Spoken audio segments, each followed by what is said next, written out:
Hello everyone, welcome back to part 3 and the final episode of the Lotus Exige Honda K24 build.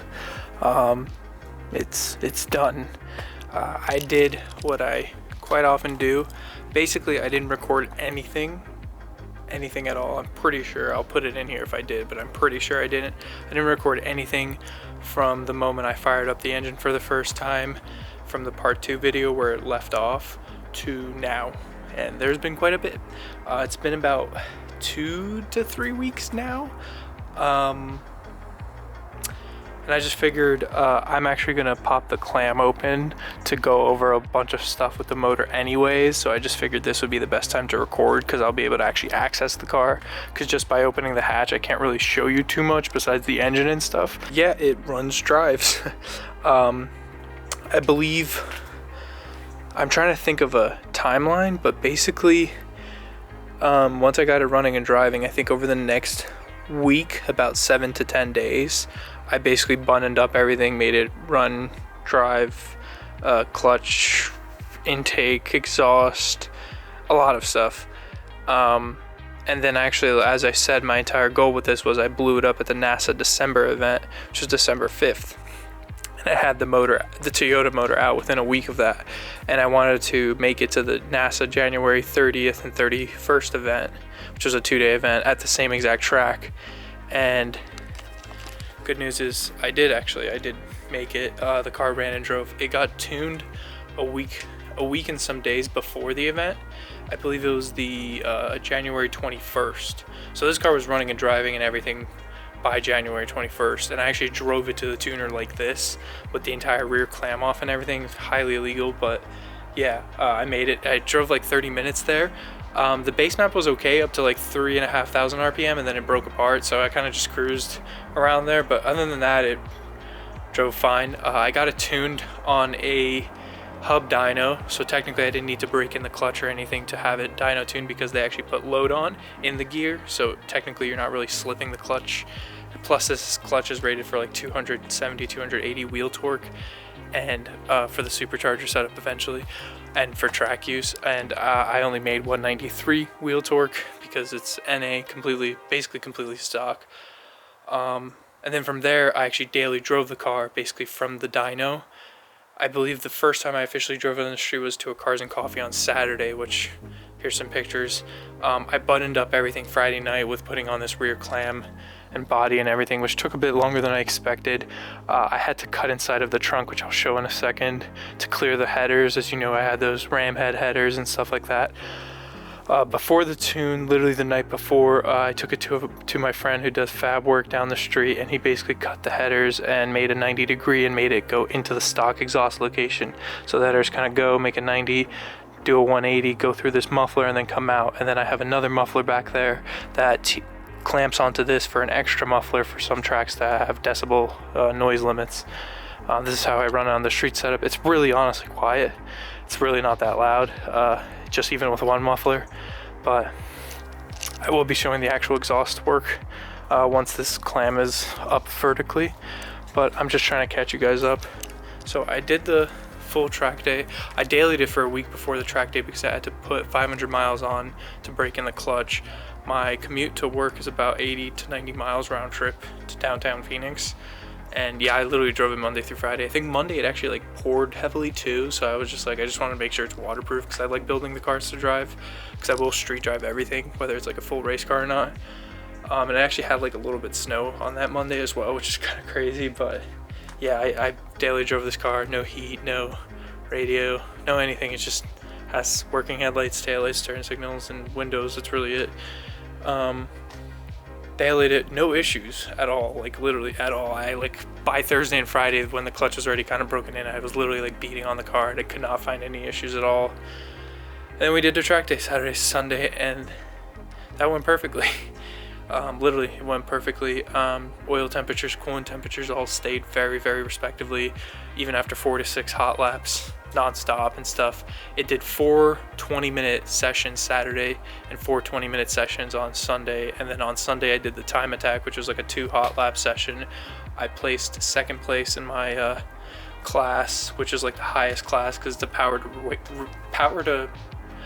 weight ratio class, meaning like I dynoed, I'm sorry, I didn't discuss, but I dynoed 225 wheel horsepower and 193 wheel torque, which is great for 91 octane pump gas tuned stock K24. I have no idea how many miles this motor has, but it doesn't burn oil or anything. It seems very healthy. All it has is the 08 SI intake manifold with a 70 mil throttle body, and then it has those headers, and then it has the 50-degree VTC gear, and then it has a Type S oil pump, which doesn't really count as a horsepower mod. So I classed up on the highest class, and yeah, I got second place. I was like 4 or 5 seconds ahead of third place, and then I think I was 2 seconds behind first place, which was actually ironically the guy who tuned my car with his like customer's shop Evo, which is like some crazy like 100K Evo 8 like sequential trans build and stuff. So very happy because this was actually my first track day with this car, like literally, because December, I mean, I got like 2 sessions in. I didn't really learn the car. I was still trying to learn the track and the car. Completely killed my old personal best at this track. I think my old personal best at this track was a 51 or 52, minute 51, minute 52 second. I ended Sunday with a 147.5, which we're comparing a 360 wheel horsepower version of this car with the Toyota motor running this track to a 225 wheel horsepower version, and I still went like 5 seconds faster. And note, this track has like 4 or 5 straightaways, so horsepower does actually kind of make up a good amount of time on this track. So I really learned how to I kind of jumped that wall of learning. I was in HPD 3 for NASA, which is the 3 out of 4 highest group, and then by the end of Sunday I got kicked out of 3 into 4 because me and this GT350 were like, just we kind of got to the point where we were like lapping like 5 to 10 cars every lap, just going at a much faster rate, because there's people in 3 that are still, you know, doing 2-minute lap times. And of course it's not about lap times, it's just the fact that, you know, you're running around people a lot quicker. So 3 is a very crowded group, so we got kicked into 4. I say kicked as if it's a bad thing, it's a good thing. So 4 is the highest class, usually has way less people, and all the advanced drivers, all the time trial and race drivers are in that class, so it's great. Everyone's like very aware of fast cars and, you know, letting people pass, so that's great. And we're doing a track day this Saturday and Sunday in Southern California at Chuckwalla Valley Raceway. Apparently a very great racetrack for this car. Like, it's a very momentum track, meaning it's very good for lightweight horsepower cars, you know, where you carry your speed through corners and stuff. So I am doing time attack there again Sunday, and I actually have been talking to the regional NASA person, and I'm in HPD 4 now, and he's basically gonna be watching me in HPD 4 for the first session or 2, and then he's gonna talk to the time trial person. And then besides having to get a dynoed for classing, I will hopefully be getting a shot at driving time trial racing, which is like time attack, but it's way more competitive. It's like the NASA class, if you guys know. And I will get to drive time trial Saturday evening or all day Sunday, and then basically they'll be like, okay, you can get your time trial license, and then I can get my license. This car is most likely going to class in TT3 at its limit of TT3, which means it will be very competitive. The only thing is I am going to be on R888R.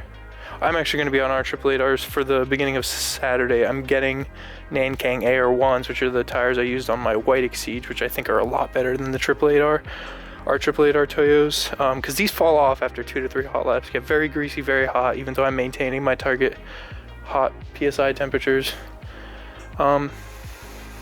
Going a size bigger in the rear, 245 instead of a 235. Front is staying at 205 because I can't really fit anything bigger without bulging like stupid, and then that's gonna affect turning and stuff. Here is the motor. So we have just to go over high compression JDM K24, meaning 10.5 to 1 compression, RBB 3 head, meaning the 1mm oversized valves and the better 06 TSX cams. Essentially, this is what you can find in an 06 Acura TSX, this motor, give or take. I know some of the JDM ones are different, they're like in Odysseys and stuff like that. Fuel rail is just aftermarket, just so I can run this AN line right here that you can see. It just makes my system easier because I have a fuel surge tank back here with a fuel regulator, and all the lines are braided, so it just makes it very easy to adapt. Have a catch can right here, goes to the valve cover. Using the coolant swirl pot from the old setup working beautifully. My coolant temps on the track literally do not go higher than 185 Fahrenheit. That's amazing. On the street they barely go over 160, 170, which is great. So I know in the summer this car is actually going to be cooling really well. Just have a cold air intake that goes here, right kind of behind the side scoop where the air is coming through. Has those ram headers, and you can see I had to actually cut the trunk right here. I basically ended up cutting it so much that I bought a metal plate and built this metal plate around it. As you can probably see, that's kind of like self-tapped in, and that allows me to still use my trunk. And it does get warm in there, but that's how it is stock anyway. So you can see they kind of fit in there. I'll show that more in detail once the clam is up. And then I have the 8th gen what is that, 06 and plus Civic Si intake manifold with a 70mm eBay throttle body, and drive-by-wire, drive-by cable, and that is all custom. The drive-by cable does go all the way to the front. I do have a manual drive-by cable gas pedal installed that I had to work a lot of things with. All the linkages down there, which you probably can't see, are connected to the Honda 6-speed trans, which is out of an 08 SI Civic bone stock. Perfectly works. 3rd, 4th, 5th, 6th, reverse, everything works. Loves banging gear on the track. Everything works perfectly. This is literally a turnkey car. You can see, put it on, turns on. Just have to wait a second for the aim to boot. But basically, I'm using my ECUs back there, and so is my entire 3 relays that control the aftermarket stuff, meaning the starter, the fuel pump, and the main relay. All of that is back there for waterproofing, unlike being in the engine stock like a Lotus. Everything's waterproofed. You can see right there we have the variables. Once I turn on the key, you will see the other things.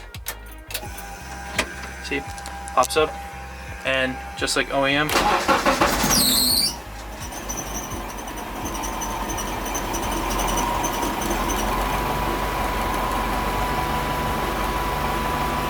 the fuel does work. It just kind of takes a few seconds for it to get up to the level that it's actually at percentage wise. But everything is hooked up: fuel pressure, water temperature, oil pressure, battery voltage, RPM, mile per hour is by GPS. And everything perfectly works. I need to adjust the low oil pressure because sometimes when I turn it on, it'll just say the low oil pressure just because the car's not started yet, and it's set that it shows the low oil if it's below, I think, like 50 psi. So that's not really an issue though. Like, it shows my oil pressure's at 80 psi right now, and that's a cold start, cold oil and everything. Everything works, literally idles perfectly. I connected my radiator fans, 2 dual 8-inch spouts, to the ECU. So when the ECU sees that the coolant temperature and the coolant temperature sensor is on the head, when it sees that it reaches 195 Fahrenheit, it turns on both fans on high, and that literally cools it down instantly because there's so much fluid going through the system, because literally hose coming in, hose coming out through a giant triple core radiator up there, which gets a ton of airflow through the front thing and out the hood.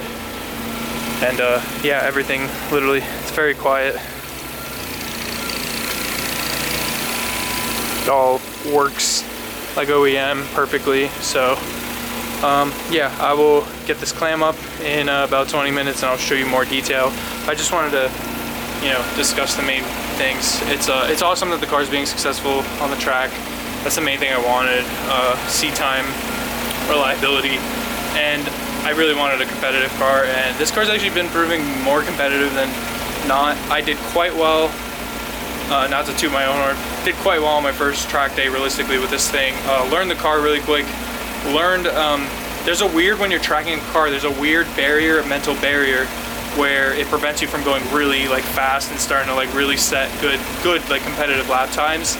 And that barrier for me was some of those corners were 90 to 100 mile per hour fast lefts and fast rights. You'll see it in the video. And I do have all this aero, and it is actually wind tunnel tested. It's supposed to make 800 pounds of downforce at 100 miles an hour.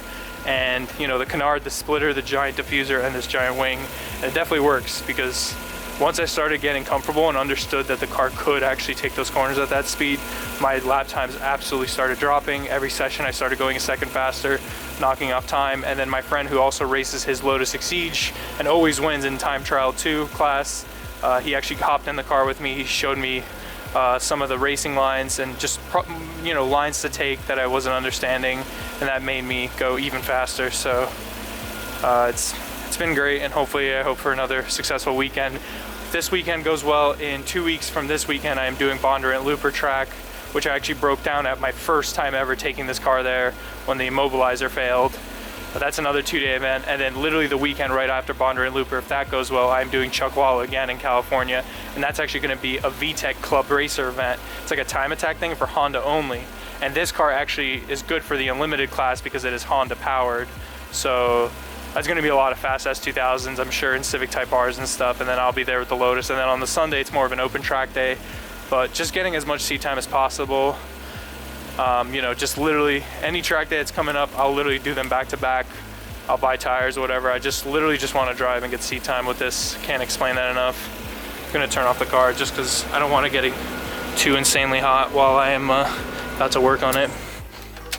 But so the only issues I had with this car were an oil leak, which I don't know if I'm gonna be able to get. You can see there's oil right there in that corner. It's actually leaking heavily right here out of this corner of the valve cover. I did reuse the valve cover gasket. I used some silicone, didn't seal that well, so whatever, not really, realistically not a big deal. I just kept kind of wiping that up between the sessions. I am going to fix that now, or in this week. And then I think the last bolt on the header back there actually backed out from the vibration, and I have a tiny header exhaust leak at the back. Did not feel any power loss or anything from it, but I just wanted to put a bolt on that. And then other than that, I'm literally just gonna go over the engine mount and other things and just make sure they're tight, nothing's getting loose. I do have an aftermarket idler pulley that's manual that I had some issues with at first when I was driving. It kept getting loose, and it's a weird item, but I believe I tightened it hard enough because I kind of redid everything with the Loctite. That's the idler pulley. It's K-tune. A lot of people recommend against K-tune just because it seems to be kind of crap. I am running a K-tune fuel rail as well. That's been actually fine, no leaks. Stock injectors and everything, but no leaks, thankfully. But just the idler pulley. Haven't had issues since the first time it got loose. It didn't pop a belt or anything, but I do have 2 extra belts just in case I do pop a belt. My track day won't end just from that. And yeah, I have the most stiffest bushings possible. I have my oil cooler right here. I'm probably going to also run a duct from the side pod to the oil cooler because it's mounted back here, because there's actually so many rocks that go through here that it can actually break the oil cooler or dent it or maybe start a small leak. So apparently that's the reason why. So I'm probably going to run like a 3 or 4 inch duct or 2 that kind of go to the oil cooler just to direct more air, because although I'm only reaching 240 Fahrenheit in oil temp after 3 to 5 hot laps, that still should be a little bit cooler just because of the fact that I have an oil temp or oil cooler, and everything else is fine. Gas filler, it's tuned on 91 octane, so I don't have to worry about race fuel. I do put some race fuel in it for track days just to bump up the octane, so I don't have to worry about knock or detonation just in case anything happens. I'm running higher octane fuel than what it needs just for prevention of stuff. So I think that's enough talking. It's already going to be a long video trying to catch up on everything. I'm sure I'm probably going to be playing some of the track footage in the background as I talk. But my personal best lap, the 147.5, will be at the end of this video, just as an uncut thing. And yeah. So yeah, you can see how useful the clam hinge is for accessing. It takes me about 5-6 minutes to undo like the back of the hardtop. It kind of lifts up, and then the side pod bolts, and then I think I have a diffuser bolt, and then there's like these plastic knobs all over, like 4 that you take off, and whammo. So just gonna briefly highlight, yeah, it's a Honda motor and it works.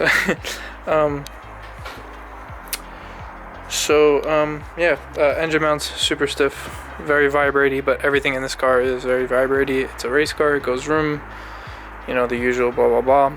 I still do need to jack up this car. and you know, do whatever I need to do under there. I'm actually going to change the oil in this car. I'm going to change it from 530 to 1040. Just because the oil's, you know, sitting at 230 to 240 at the track day, so I might as well just go a bit thicker. I went with thinner just because it was kind of cold here, but now it's like in the 70s, ironically. But everything's good with the car, as I said. I know it's kind of crazy. You're like, whoa, Andre finished a car and it works? Yeah, I did, surprisingly. But yeah, everything is radiator hose lined up, stock location. I think I trimmed that one on that side a little bit, but yeah, you can see the crazy header. You can actually see where he cut it right there, and then I'll try to get you guys.